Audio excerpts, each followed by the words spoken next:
Rowing मैंने नाव चलाने से, नाविक से ही। राइडिंग घुड़सवारी करना, म्यूजिक संगीत and many other health activities और अन्य स्वास्थ्य गतिविधियों में भाग लेते थे। He came under the influence of Ramakrishna Paramahansa and became a reformer and religious teacher. Ramakrishna Paramahansa was his गुरु, उनके टीचर थे रामकृष्ण परमहंस जो है, और and he became reformer and religious teacher in his influence. उनके प्रभाव में वो सुधारक बन गए थे, समाज सुधारक और धार्मिक टीचर बन गए थे। He attended the parliament of religion at Chicago in 1893।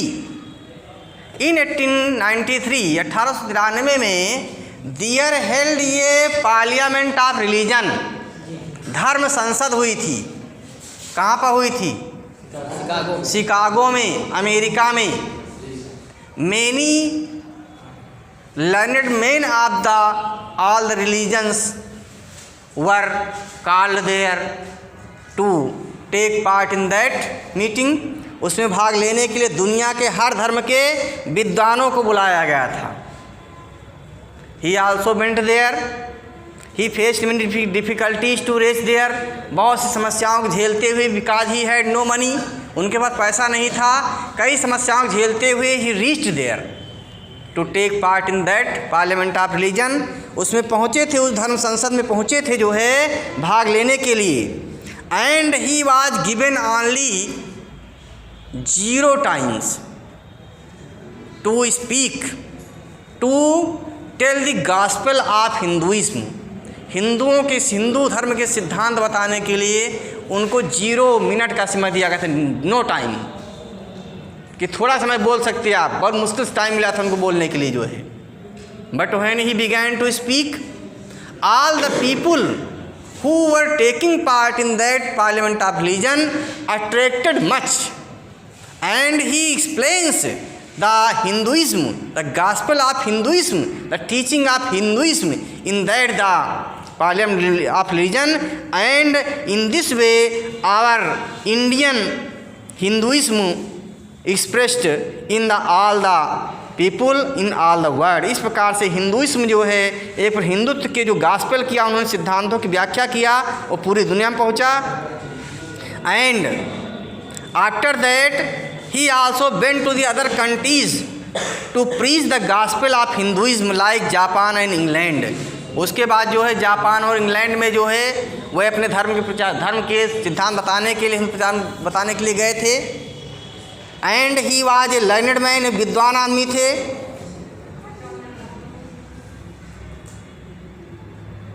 About the poem देखिए, कविता के बारे में। The present text has been taken from the song of the free and expresses his philosophy of Advaitavad. The poem has been taken a long poem. Poem जो एक लंबी कविता से ली गई है, एक लंबी कविता है। The name of the poem is the song of the free. Poem का नाम है song of the free. Only 4 stanzas has been taken from that poem and it was in your syllabus of intermediate. और ये 4 stanza तुम्हारे intermediate syllabus में रखे गए हैं, जबकि ये एक लंबी कविता है। बेस्ड ऑन अद्वैतवाद, अद्वैतवाद पर आधारित है। द्वैतवाद, अद्वैतवाद, इसके बारे में पढ़ लेंगे आप क्या चीज़ है। तो अद्वैतवाद पर आधारित एक जो है ये विशेष कविता है, जिसमें 4 स्टेंजा लिए गए हैं। He believe that God is the goal of human life. In the poem the poet described that the chief aim of life, human life is to go to the godhood. परमात्मा के पास पहुंचना है, ये ज़िंदगी का उद्देश्य होना चाहिए। आवर सोल इज़ इमोर्टल, हमारी आत्मा अमर होती है। We have to face difficulties in our life, हमें अपनी ज़िंदगी में बहुत से परेशानी उठानी पड़ती हैं। But we should have patience to bear them, लेकिन उनको बियर करने के लिए, उनको सहन करने के लिए हमारे पास धैर्य होना चाहिए। देखिए,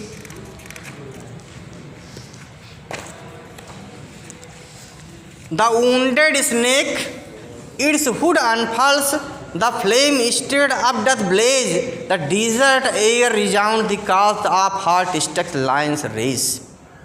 The cloud puts forth its deluge strength when lightning cleaves its breast. When the soul is stirred to its inmost depth, great ones unfold their best. The wounded snakes eat food and pulse. In the first stanza, the wounded snake. Snake mean सांप. wounded माने घायल हुआ. घायल हुआ सांप अपना fun फैलाता है. When a snake is hit by someone, यदि किसी सांप को प्रहार किया जाता किसी के द्वारा, तो it became angry and it wanted to face him, and to face it unfurls its wood. दुश्मन का सामना करने के लिए वो अपना फन फैलाकर खड़ा हो जाता है. विशेषकर कोबरा देखा होगा आपने.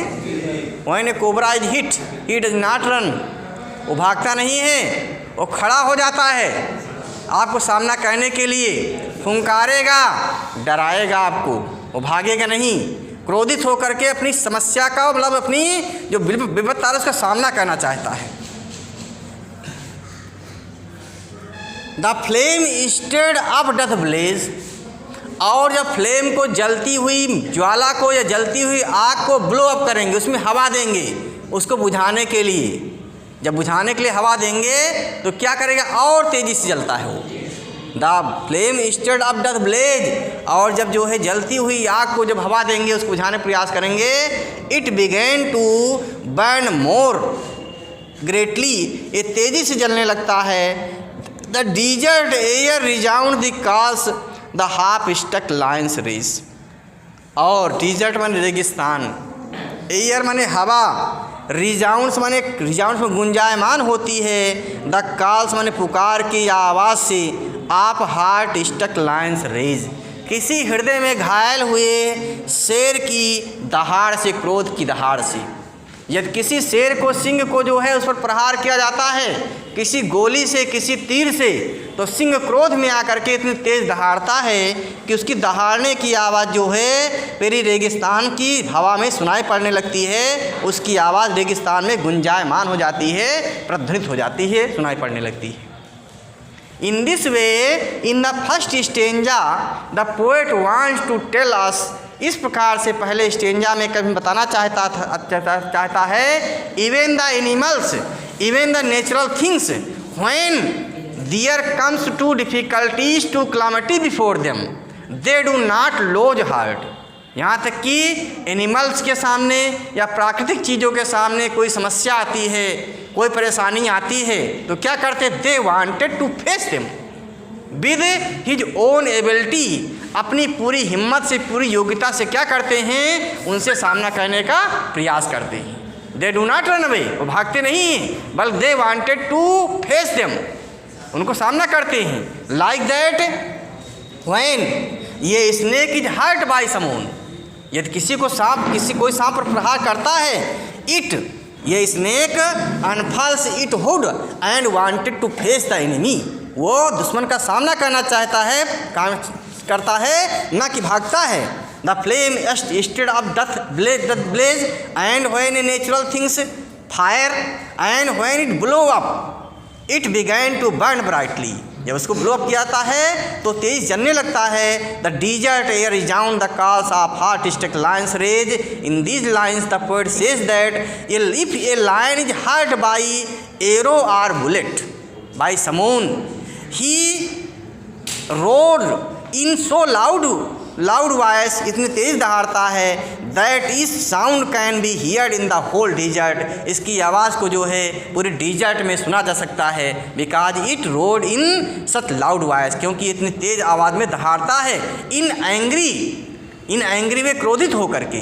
दे do not lose their heart but they wanted to face the difficulties. Understand, समझ गए. Next stanza, the cloud puts forth is deluge strength when lightning cleaves its breast. The cloud माने बादल, put forth its deluge strength, अपनी ताकत से बाढ़ ला देते हैं. बादल अपनी ताकत से बाढ़ ला देते हैं। कब?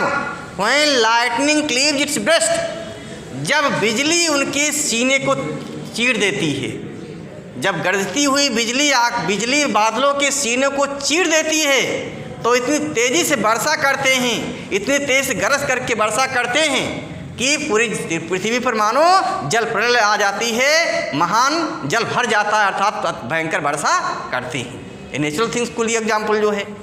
देखिए, the cloud puts force deluge strength, बादल जो है बाढ़ ला देते हैं अपनी पूरी ताकत लगा करके, जब बिजली जो है उनकी सीना चीर देती है। When the soul is stirred to its utmost depth, great ones unfold their best। उसी प्रकार से, जिस प्रकार से इन चीज़ों को उदाहरण लिया है कि उनको परेशान किया जाता है, उनको घायल किया जाता है, तो पूरी ताकत लगा करके अपने अंदर जितनी क्षमता होती है उसको प्रकट करके उनका सामना करने का प्रयास करते हैं। उसी प्रकार से when the soul is stirred to its inmost depth, जब किसी की सोल को, किसी की अंतरात्मा को आंतरिक गहराइयों तक झकझोर दिया जाता है, उसकी आंतरिक गहराइयों तक झकझोर दिया जाता है, great once unfold their best, तो वे अपने अंदर की पूरी प्रतिभा सामने लाते हैं और पूरी प्रतिभा दिखाते हैं और वो महान व्यक्ति बन जाती है। अर्थात किसी के अंतरात्मा को जो है जब पूरी तरह झकझोर दिया जाता है तो अपने अंदर छिपे हुए गुणों को सामने प्रकट करते हैं और तरह मेहनत करते हैं, वो महान व्यक्ति बन जाते हैं। Please see again, in this exchange the poet says that in natural things when they are hurt or they are stirred up, they show their all the abilities and all the strength, like that the cloud began to rain fiercely when the lightning tore their breast, and the clouds rained so in so cats and dogs that in the whole earth there came a flood. When the soul is stirred to its most depth, like that when the soul of any person is stirred up in the inmost depth, they show their best abilities hidden in their heart। वह अपनी पूरी क्षमता जो है छिपी हुई दिल में दिखाते हैं, अर्थात पूरी क्षमता प्रकट करते हैं और मेहनत से जो है they proved to be a great man, वो एक महान व्यक्ति सिद्ध होती है। You have hear the name of Kalidas. Kalidas का नाम सुना है ना? पहले क्या थे वो? मूर्ख थे। And when he soul was stirred by his wife, जब उनकी आत्मा को जो है धिक्कारा गया, किसके द्वारा? उनकी पत्नी द्वारा। क्या कहा था उन्होंने पत्नी ने? जब पत्नी पीछे पीछे घूम रहे थे, वो शादी हुई थी, यहाँ जाते पीछे चले जाते थे। नहीं, once he went to take a dead body and cross the river to reach his wife in night time। एक बार पढ़ा होगा आपने, जो है रात में डेड बॉडी पकड़ कर नदी पार कर गए थे, उनकी पत्नी ने मई के चले गई थी। But when he was stirred bye his wife, अस्ति चर्म की देह मम तामे ऐसी प्रीत, यदि होती रघुनाथ में मैं न होत भय प्रीत। ये पढ़ा कहीं नहीं पढ़ा कहीं पर जो है पढ़ाना इसको जो है। तो इस प्रकार से उनकी अंतरात्मा को झटका लगा और एक महान व्यक्ति बने थे वो। समझ गए? नहीं, ये गलत है। हाँ,